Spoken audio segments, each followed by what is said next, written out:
Alors nous continuons le cours que nous avions commencé la fois précédente, où nous avions parlé de la source qui avait conduit nos sages à fixer pour Shabbat une Amida de 7 brachot. Et je vous avais déjà annoncé la fois précédente que nous allions arriver aussi à la tfila de Rosh Hashanah. On est presque à la veille, donc c'est exactement le temps qui convient pour cela. On est arrivé dans la page de la Gemara au petit 6. Alors, je lis le texte de la Gemara du Talmud que nous allons étudier aujourd'hui. Hanei Teisha de Rosh Hashanah, Keneged Mi. Qu'est-ce qui a amené nos sages? Et vous avez la traduction en bas, si vous voulez. Assister, non assister, ça dépend chacun, il choisit ce qui lui convient. Ces 9 brachot de Rosh Hashanah, sur quoi nos sages se sont-ils appuyés pour décider de ce chiffre-là?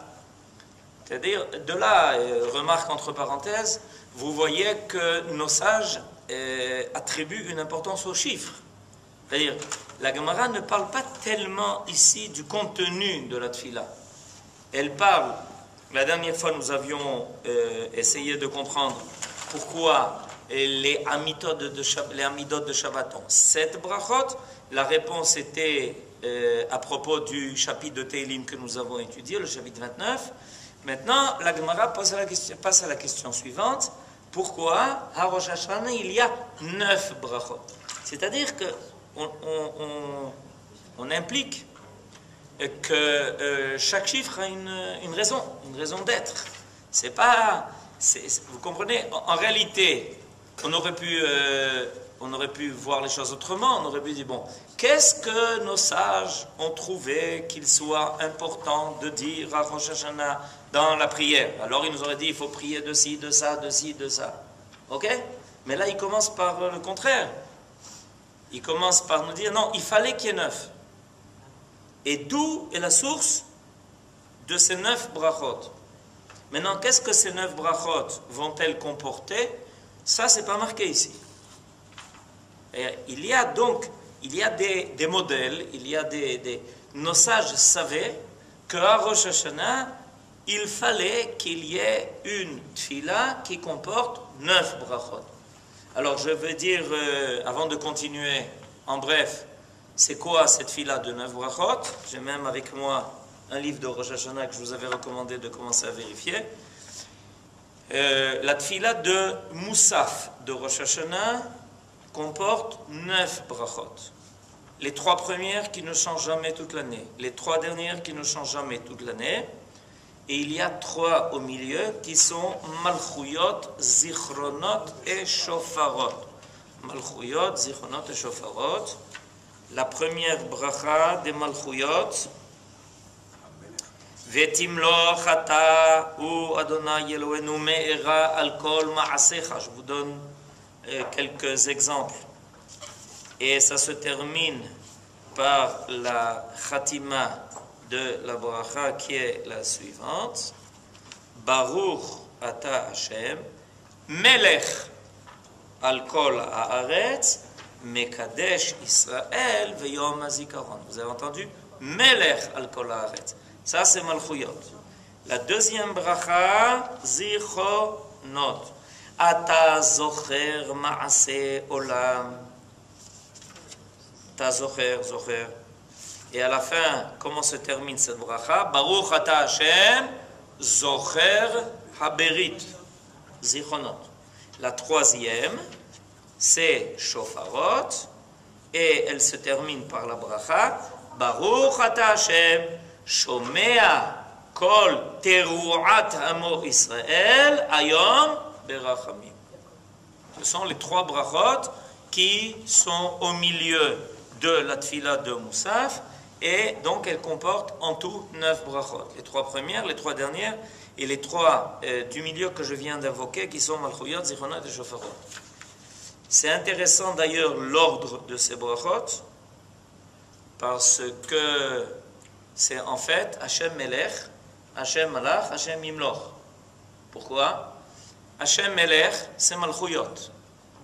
La première chose qu'il faut d'abord, c'est reconnaître que Akadosh Baruch Hu est le Melech. C'est lui qui domine la création. C'est lui qui domine l'histoire. C'est lui qui domine la nature, c'est lui qui domine l'histoire. Hachem Melech. D'abord, premièrement, tout commence par là. Et à partir de Rosh Hashanah jusqu'à Yom Kippourim compris, on va remplacer deux formules. Au lieu de dire El HaKadosh, on va dire HaMelech HaKadosh. Au lieu de dire Melech Ohev Tzedaka Mishpat, on va dire HaMelech HaMishpat. Donc, la première chose à reconnaître, c'est Malchut Hashem. Le fait que Dieu est le roi du monde. Parce que des fois, on a le sentiment que les choses échappent un peu. Rien n'échappe. Il contrôle tout. Tout est under control. Ok? La deuxième chose, Zichronot. Hashem Melech, Hashem Malach. Akadosh Baruch Hu n'oublie rien. Il se rappelle qu'il a créé le monde, que ce monde a un plan, a un programme, que l'histoire a déjà bien avancé, qu'il y a eu des échecs et des réussites. Zichronot. Akadosh Baruch Hu se rappelle. Il se rappelle qu'il a un peuple, que ce peuple il a fait sortir d'Égypte, qu'il l'a amené au Har Sinaï, qu'il lui a donné la Torah, etc. Zichronot. Hashem Melech, Hashem Malach. Ensuite, Hashem Yimloch, c'est Shofarot. Pourquoi Hashem Yimloch, c'est Shofarot? Parce que le shofar, c'est le shofar de la Géoula. C'est le shofar qui vient annoncer que le roi est en route. Vous savez, quand le roi arrive, il y a des écuyers qui sont devant, comme dans les livres. Il y a des écuyers qui sont devant et qui, avec les trompettes, annoncent la venue du roi. Donc, Hashem Yimloch, le Olam Vaed. Alors, c'est facile à retenir. Hashem Melech, Malchuyot. Hashem Malach, Zichronot, le souvenir. Hashem Yimloch, le Olam Vaed, Shofarot. Alors, une fois qu'on a compris ce modèle-là, qui peut-être une fois, ça nous arrive au moins dans la vie de comprendre ce qu'on fait quand on prie à Rosh Hashanah, c'est important qu'on y arrive. Voilà que le sage se pose la question de savoir, mais pourquoi? Pourquoi? On a expliqué pourquoi. Oui, mais pourquoi? Il y a tellement de choses à dire à Rosh Hashanah. On est le premier jour de l'année, premier et deuxième jour de l'année, 2 jours de Rosh Hashanah. Il y a tellement de choses à dire. Il est clair que nos sages savaient quelque chose qui les a amenés, les sages, il s'agit de les sages de la grande assemblée, Anshe Knesset Agdola, qui faisait que il fallait arriver à déterminer la tfila de Rosh Hashanah, c'est le cœur de la tfila d'ailleurs, la tfila de Moussaf de Rosh Hashanah, on sonne du shofar, nous les Sfaradim, et pendant la tfila de Hamida Besheket, et pendant la tfila de Hamida, quand il y a la Chazara, avec les 30 voix qu'on a déjà entendues, Kola du shofar quand on était assis, on en arrive à 90, et à la fin de la tfila on en rajoute 10, ça nous fait 100 kolot en tout. Pourquoi la Gemara dit, mais d'où ça leur venait? Qu'est-ce qu'ils savaient? Et ça, c'est important de comprendre parce que très souvent, on croit que nos sages, ils sont tombés par hasard sur un verset ou sur une source quelconque, ils ont commencé à décortiquer et ils en sont arrivés à une conclusion. Alors aujourd'hui, on va faire la révolution. Nous les Juifs, on aime la révolution. C'est le contraire. En réalité, nos sages savaient déjà ce qu'il fallait chercher. C'est pas ce qu'on croit. La loi orale, c'est pas une loi. Elle est présentée comme ça. Comme s'il y a un verset, et puis on commence à le décortiquer. Et on a dit, voilà, les conclusions à laquelle on arrive en décortiquant le verset par-ci, par-ça, en faisant des pilpoulim, etc. On s'est bien tiré par les cheveux la conclusion à laquelle nos sages sont arrivés. En réalité, c'est exactement le contraire. Nos sages savaient à l'avance où arriver. Ils savaient à quoi ils devaient, qu'est-ce qu'ils devaient fixer. Ils savaient parce que ça s'appelle la loi orale. C'est-à-dire qu'au Har Sinaï, on a reçu non seulement la loi écrite, mais on a reçu la tradition qui, a priori, nous a déjà tracé le chemin. Alors qu'est-ce qu'on fait? Qu'est-ce que font les sages? En chemin, ils nous disent, regardez, vous voyez, il y a des signes. On ne sait pas C'est la tradition qu'on en a. Si vous regardez bien, si vous examinez bien les textes, vous trouverez dans les textes des signes qui vous permettront de confirmer que tout ce que nous avons transmis à travers les générations, Be'alpé, de bouche à oreille, c'est effectivement bien l'intention de celui qui a donné la Torah. Donc c'est le contraire. C'est pour ça qu'une étude de texte qui n'est pas guidée a priori par la connaissance du but à atteindre est une étude de texte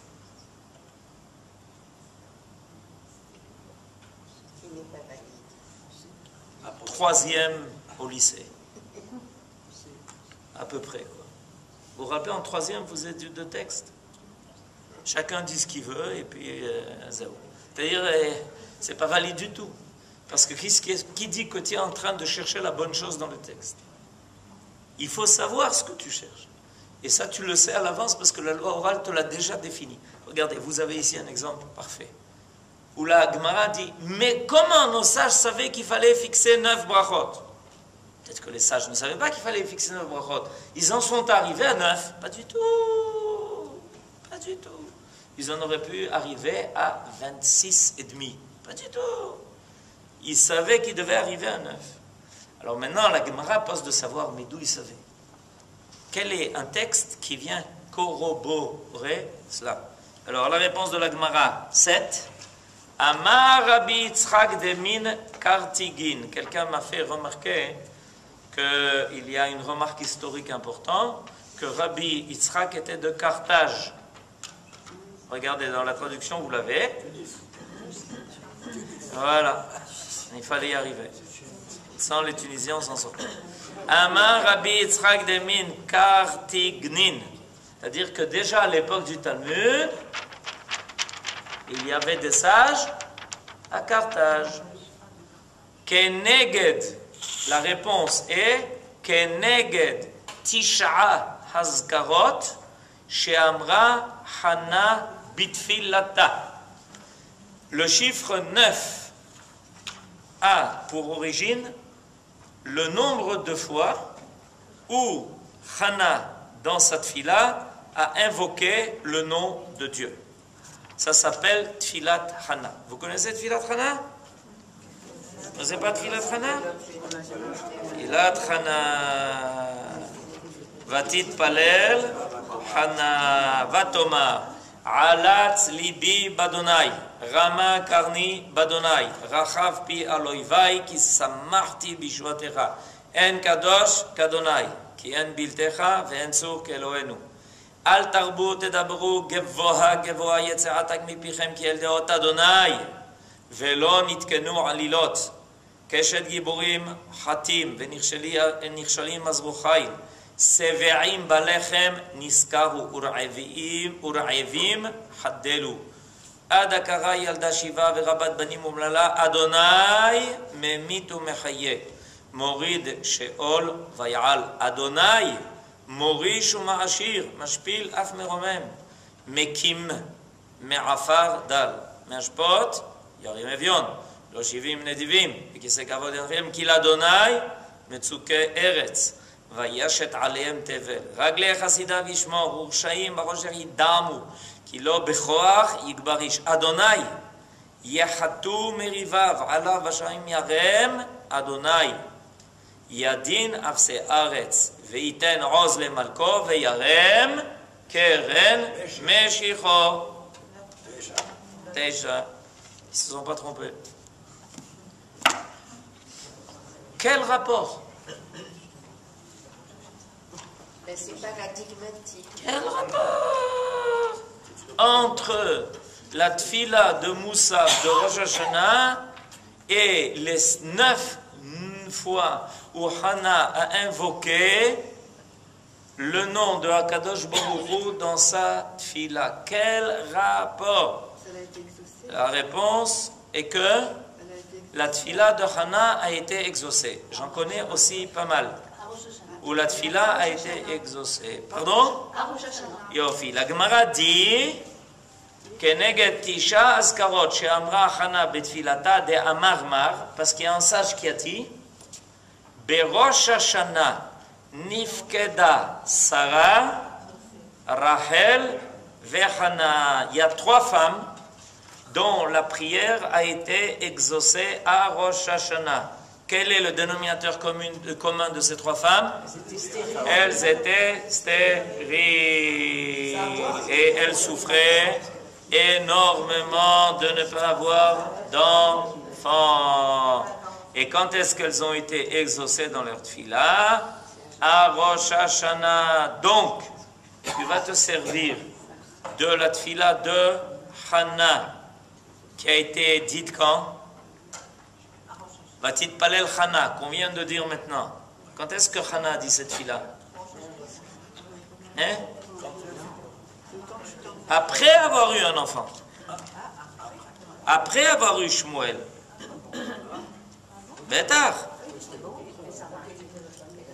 Après avoir eu Shmuel. Pardon? Parce qu'elle pleurait tant. Non, mais c'est ça, c'est avant. Alors, Vous parlez d'avant. Il y a, vous connaissez 2 tfilot.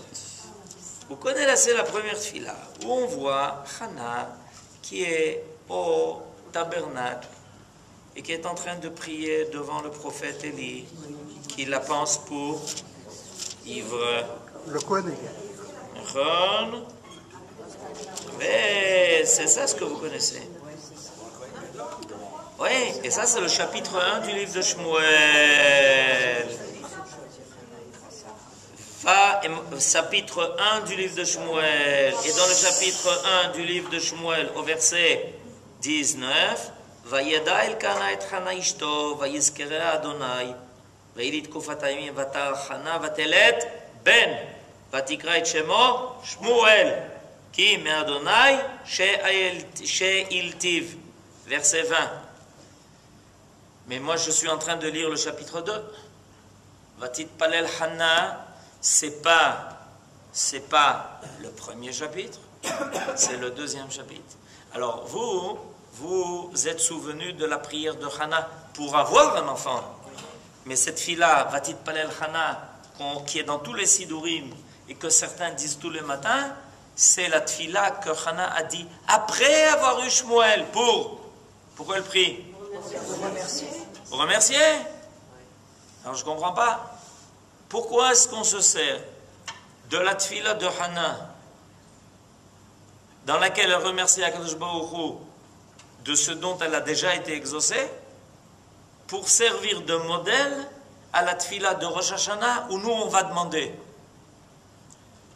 Vous comprenez? Qu'est-ce qui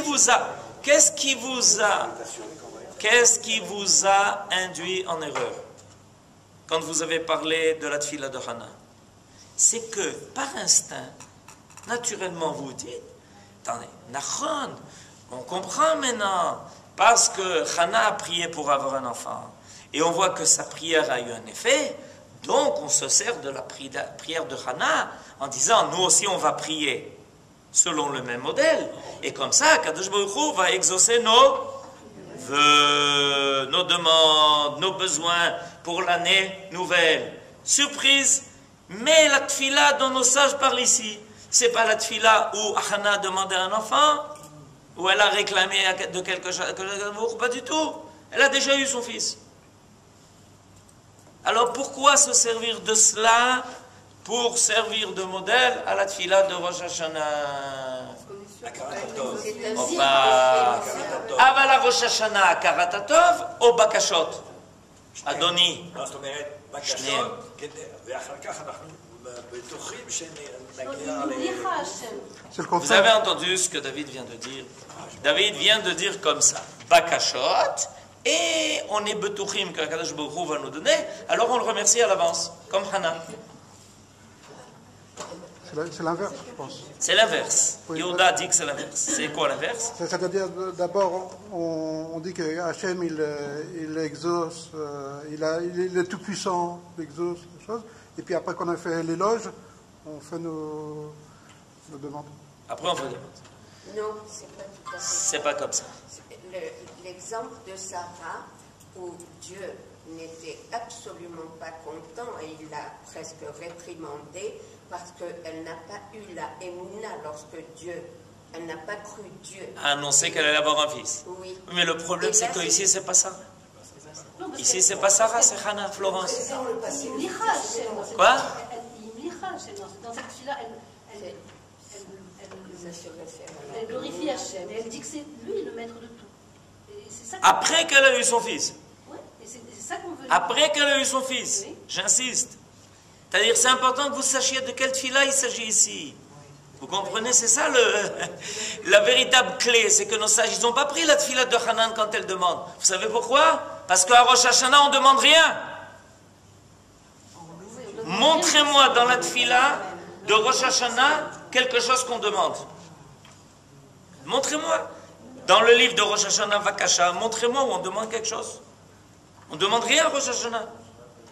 On demande quelque chose à Rosh Hashanah. D'être inscrit dans les bons livres. Hein? D'être inscrit dans À les bons livres. partir de Rosh Hashanah, pendant 10 jours, on va dire le Akadosh Baruch Hu, Zochenu Lechaim, pendant 10 jours. C'est pas particulier à Rosh Hashanah. C'est Pikoach Nefesh. Mais en réalité, on a une liste de demandes assez longue. Par rapport à l'année qui vient, par rapport à ce qu'on entend, etc. Il y a pas mal de choses qu'on voudrait. À Rosh Hashanah, on ne demande pas. Et lorsqu'on dit À Rosh Hashanah, on ne demande pas. On dit Malchuyot, Zichonot, Shofarot. on dit également On affirme Chazak ou Baruch. Shana Tova, Tikate. Chazak ou Baruch. On souhaite, on fait une bracha. Les Shana Tova, Tikatev et Tichatem, c'est une bracha.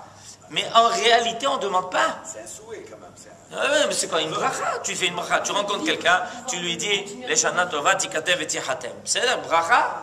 C'est d'amour. Mais on aurait pu s'attendre à ce qu'à Rosh Hashanah, pendant 2 jours, les Juifs se réunissent et ils commencent Ribono shel olam, ten lanu geshem, ten lanu bracha, ten lanu atzlacha, ten lanu parnasa, ten lanu shalom, ten lanu po, ten lanu nitzachon, ten lanu. Ten lanu refoua. Chacun, vous pouvez rajouter. Chacun ce que vous voulez rajouter. Chacun peut rajouter ce qu'il veut maintenant. C'est pas du tout. Zelokara. Zelokara. On ne demande pas. Avram vient de dire bédiuk le mot qu'il fallait. On affirme. Vali Ratson, les 2 soirs Quel de Yiratzon? Rosh Hashanah, dans le Seder. Ah, il faut arriver au Seder le soir de Pessah. Non, je parle de Rosh Hashanah. Pardon. Il faut arriver au Seder le soir de Rosh Hashanah, manger un tapouah, bidvash, la guide. Tov, chéti alano, shana metuka Il n'y a rien de kipash. personnel. Mais, Il n'y a rien de non, ma piton. Qu'est-ce que vous voulez dire, Estelle? Vous avez posé la question tout à l'heure pour Hannah, pourquoi la tefila elle est après? Parce que c'est vraiment la transposition du passé, du présent et du futur. Comme on dit Adonai Meler, Adonai Malach, c'est la même chose. Parce qu'elle a prié avant, elle a fait sa prière une fois qu'elle a été exaucée, et elle pense au futur de ce qu'il va demander à Dieu. Attends, Yofi, on commence à s'approcher. C'est-à-dire que, non, mais, et je voulais rajouter juste encore une petite question, pour qu'à la fin on arrive à dénouer tout cela, c'est que la Gemara nous parle ici de 3 femmes. Berosh Hashanah, Nifkeda, Sarah, Rachel et Hannah. On est d'accord? Pourquoi on a choisi Hannah? Et à fin monde, 2, 3. Qui on a choisi? Hannah. Mais c'est la seule Akaga, qui est Abal Sarah, Rachel, Maïta. Oui, non, elles ont Quoi? demandé, mais elles n'ont pas fait cette. Comment vous savez? En tout cas, On n'a pas le en tout cas, il y a fait. Je ne veux pas dire une chose pareille à propos de nos mères.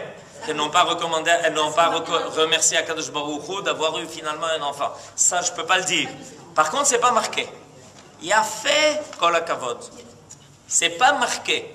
Par contre, Hannah, on a dans la Bible, mais c'est ça qui est extraordinaire. De la Torah, dans la Bible, on a trouvé important de nous dire, regarde, une femme a prié. Elle était dans le désarroi le plus total. Elle n'avait pas d'enfant. C'était pour elle la fin de tout. Elle a évoqué Akadosh Baruch Hu. Akadosh Baruch Hu l'a exaucé. Et on va te dire comment elle a remercié Akadosh Baruch Hu. Comment elle a remercié? Alors, comment elle a remercié? Elle lui a dit Toda, Akadosh Baruch Hu.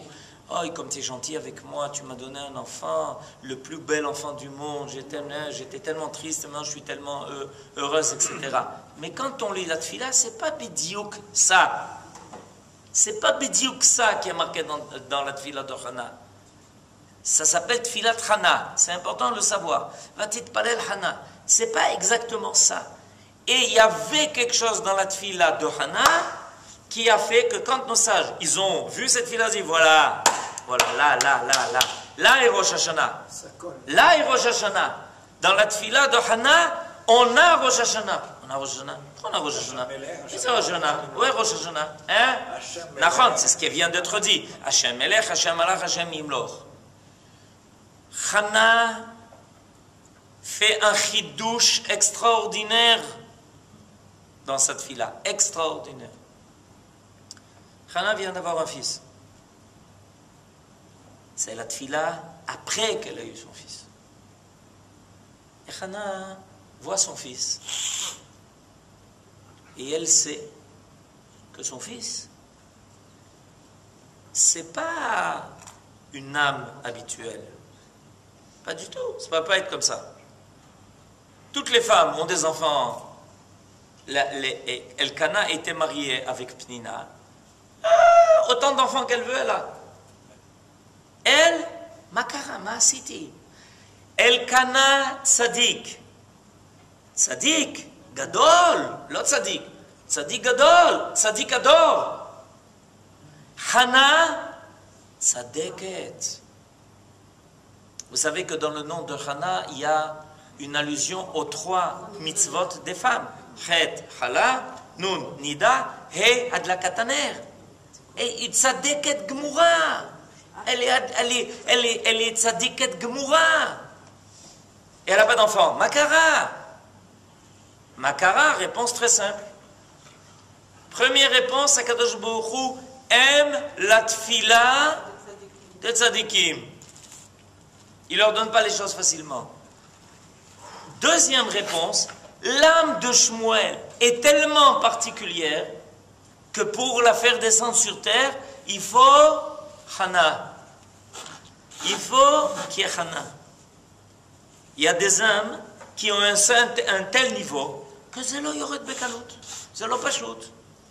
Et Hana le sait ça. Elle dit que Shmuel Shaoul Lachem. Vous savez ce que ça veut dire Shaoul Lachem? Ça veut dire qu'il est prêté à Dieu. En réalité, il lui appartient. On peut dire prêté à Dieu, on peut dire qu'il est prêté de Dieu. Akadosh Baruch Hu a prêté cette âme. Shaoul mi Hashem, Shemuel. Il est prêté en réalité par Dieu. Pourquoi? Pour changer la face de l'histoire d'Israël et du monde. Bâtard. Comment? Pour une raison très simple. Le Ham Israël est sorti d'Égypte. Le Ham Israël est arrivé au Sinaï. Il a reçu la Torah. Il a franchi le désert. Il est rentré en Eretz Israël. Il a passé toute l'époque des juges. Et Il n'est pas organisé. Et on n'est pas encore là. Et on n'est pas encore arrivé au but. Quand Hana venait prier à Shiloh, avec son mari Elkana, ils étaient 2. À Pessah, Shavuot et Sukkot, il y avait 2. 2 et quelques autres qui les accompagnaient. Il n'y a personne. Le Ham Israël n'est pas là. Au Mishkan Shiloh, il n'est pas là. Et où le Beth Amikdash? Il n'est pas là. Et où est le Melech? En Melech. Bayamim Haem, en Melech Israël. Et les Bnei Israël avaient 3 mitzvot en rentrant en Eretz Israël. Mettre un roi, se battre contre Amalek. Mettre un roi, c'est s'organiser en tant que peuple. Avoir une entité nationale. Ensuite, se battre contre le mal, ça s'appelle Amalek. Et le supprimer pour nettoyer le monde du mal. 3, construire le Beth Amikdash. Vous savez, depuis combien de temps on est sorti d'Égypte? Depuis combien de temps on est sorti d'Égypte? À l'époque de Hana. Combien? 3000 ans? Non, pas aujourd'hui. Pas aujourd'hui. À l'époque de Hana. Ça fait combien de temps qu'on est sorti d'Égypte? Combien? 300 ans. Presque 400 ans.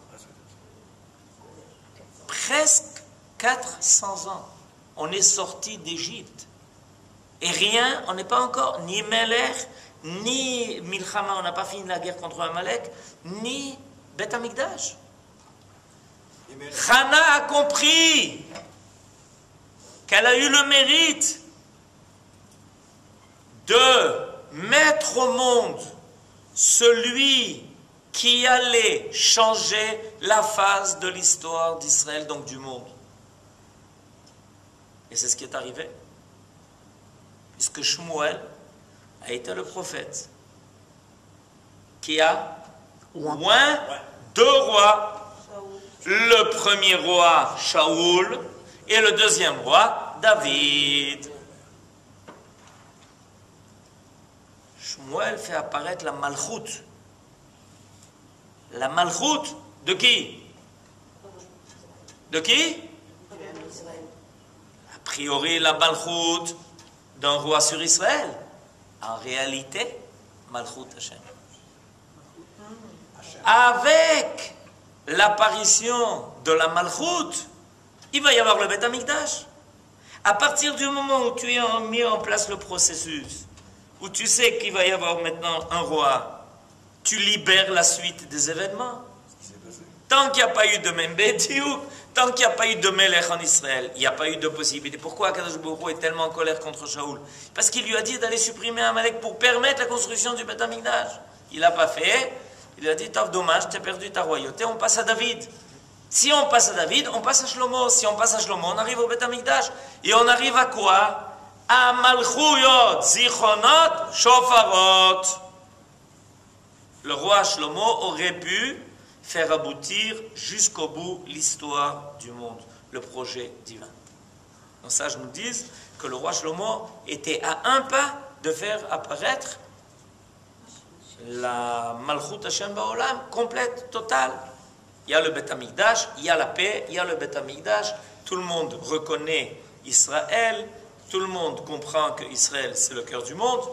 On est presque arrivé. Au dernier moment, il y a quelque chose qui a cloché. Mais sans ça, on est arrivé. Hana prie pour que son fils fasse aboutir le projet divin de la construction, de la création du monde. Qu'est-ce qu'on fait à Rosh Hashanah? On remet la pendule à l'heure, on revient à la création, et on dit à Kadosh Baruch Hu, Ribono shel olam, si on revient au temps de la création, Rosh Hashanah, c'est le jour de la création du monde, c'est le temps de la création du monde et le jour de la création de l'homme. Peut-être que là, ça peut aboutir. Peut-être que cette année, on va assister à tout ce qui doit être complété pour que Malchut Hashem Tofia. C'est pour ça qu'on parle de Malchuyot.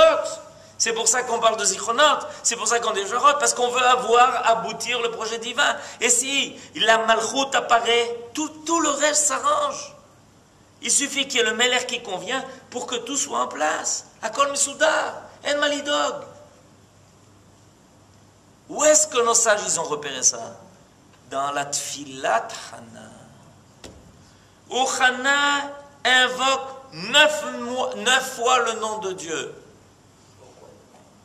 Parce qu'après 9, quel chiffre il y a? 0.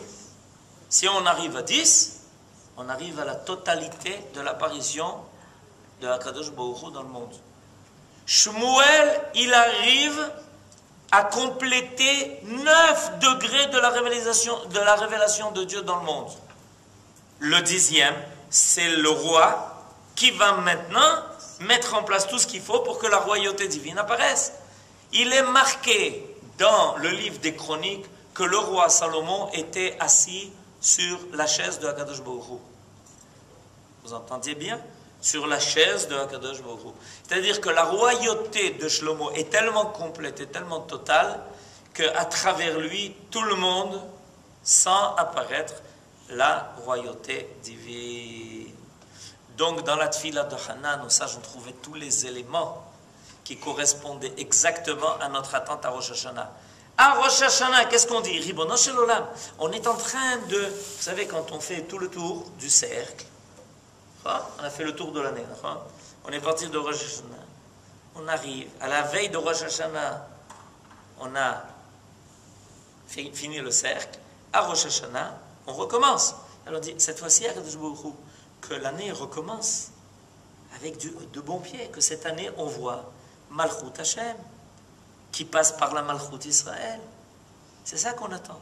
C'est pour ça qu'on va dire, comme déjà ça s'est passé à l'époque de Hannah, où elle a réussi à faire apparaître Shmuel, qui a oint les 2 rois d'Israël, qui ont déclenché le processus qui a mené pratiquement à la Géoula, que cette année, on ait le mérite d'y assister. Donc on n'a pas de demande à faire. Si ça c'est en place, tout va s'arranger. Amen.